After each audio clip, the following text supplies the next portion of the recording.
தற்போதைய அண்மை தகவலாக பார்ப்பது சென்னை சூப்பர் கிங்ஸ் அணியின் கேப்டனாக மகேந்திர சிங் தோனி மீண்டும் நியமனம் செய்யப்பட்டிருக்கிறார். தற்போதைய அண்மை தகவலாக பார்க்கிறோம். சென்னை சூப்பர் கிங்ஸ் அணியின் கேப்டனாக மகேந்திர சிங் தோனி மீண்டும் நியமனம் செய்யப்பட்டிருக்கிறார். தற்போது T20 கிரிக்கெட் போட்டியானது நடைபெற்று வரக்கூடிய நிலையில் தற்போது சென்னை அணியின் கேப்டனாக மகேந்திர சிங் தோனி நியமனம் செய்யப்பட்டிருக்கிறார். காயம் காரணமாக ருத்ராஜ் கெய்க்வாட் விலகிய நிலையில் தற்போது கேப்டனாக தோனி மீண்டும் நியமனம் செய்யப்பட்டிருக்கிறார்.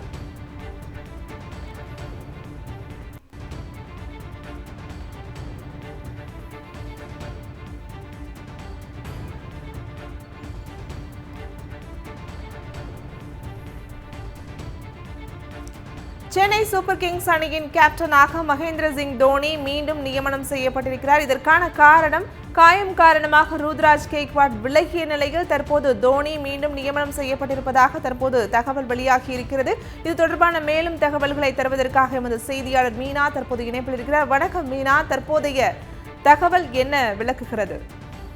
நடப்பு IPL கிரிக்கெட் தொடரில் சென்னை சூப்பர் கிங்ஸ் அணியை மீண்டும் தோனி கேப்டன் பொறுப்பேற்று அணியை வழிநடத்துவார் என்று அணியின் பயிற்சியாளர் ஸ்டீஃபன் பிளெமிங் தற்பொழுது அதிகாரப்பூர்வமாக அறிவித்திருக்கின்றார். நடப்பாண்டு IPL கிரிக்கெட் தொடரில் இதுவரை சென்னை சூப்பர் கிங்ஸ் அணிக்கு ருத்ராஜ் கெய்க்வாட் தலைமையேற்று கேப்டன் பொறுப்பை ஏற்று வந்த சூழலில் தற்பொழுது மணிக்கட்டு, அதாவது எல்போ இன்ஜுரி என்று சொல்லக்கூடிய மணிக்கட்டு காயம் காரணமாக இனி வரக்கூடிய போட்டிகளில் ருத்ராஜ் கெய்க்வாட்டால் விளையாட முடியாது என்று குறிப்பிடப்பட்டிருக்கின்றது. அப்படி பார்க்கும் பொழுது இனி வரக்கூடிய போட்டிகளில் அவர் முழுமையாக பங்கேற்காத சூழலில் தோனி மீண்டும் சென்னை சூப்பர் கிங்ஸ் அணியின் கேப்டன் பொறுப்பை ஏற்று அணியை வழி நடத்த இருக்கின்றார்.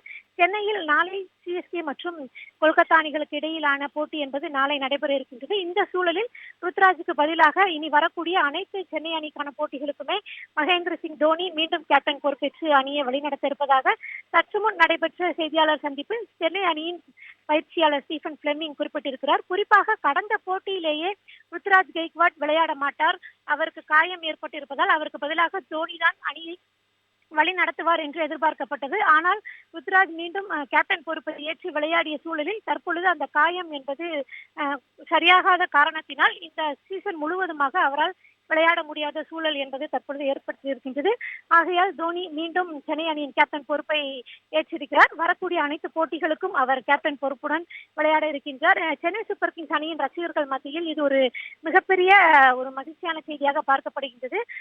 கிரவுண்ட்ல ஆஃப் ஸ்கிரீன்ல, அதாவது நேரடியாக கேப்டனாக இல்லைனாலும் அணியின் கேப்டனாக இருக்கக்கூடிய ருத்ராஜுக்கு பல்வேறு இக்கட்டான சூழல்கள்ல ஆலோசனைகளை கூறி தோனி வழிநடத்திட்டு வந்திருந்ததை நம்மளே பார்த்திருப்போம். ஆனால் இப்போ மீண்டும் அதிகாரப்பூர்வமா தோனி சென்னை அணியோட கேப்டனா மறுபடியும் களமிறங்க இருக்கிறாரு.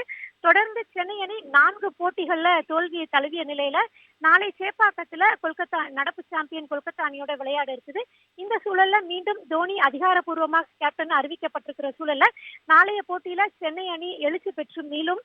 அது மட்டுமல்லாமல் தோனியின் கேப்டன்சியை சென்னை மைதானத்துல நீண்ட நாட்களுக்கு பிறகு பார்ப்பதற்காகவும் ரசிகர்கள் அனைவரும் ஆர்வமுடன் காத்திருக்கின்றனர். நாளைய போட்டியில் சென்னை அணி ஒரு வெற்றி பார்வைக்கு திரும்பும் என்றும் எதிர்பார்க்கப்படுகின்றது. கண்டிப்பாக மீனா, இந்த செய்தி அவரது ரசிகர்களுக்கு மகிழ்ச்சியான தருணமாக இருக்கும். விவரங்களை விரிவாக பகிர்ந்தமைக்கு நன்றி மீனா.